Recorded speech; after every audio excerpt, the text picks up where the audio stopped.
Tim verifikasi Kecamatan Rumpin Kabupaten Bogor melakukan monitoring pembangunan betonisasi jalan lingkungan di Desa Mekarsari yang bersumber dari anggaran dana Samisade tahap pertama tahun 2023. Ketua Tim Verifikasi Kecamatan Rumpin, Acih Juarsi mengatakan, berdasarkan hasil monitoring terkait pembangunan jalan Samisade yang dilaksanakan pemerintah Desa Mekarsari mendapat nilai positif karena spesifikasi pembangunan tersebut sesuai yang diharapkan masyarakat.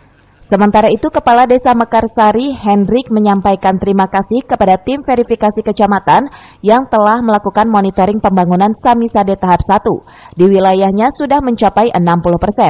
Diharapkan dengan dibangunnya jalan tersebut bisa meningkatkan ekonomi masyarakat. Program Samisade di Desa Mekarsari kini menjadi sorotan positif dari Pemkab Bogor, sehingga desa tersebut patut dijadikan desa percontohan oleh desa lainnya.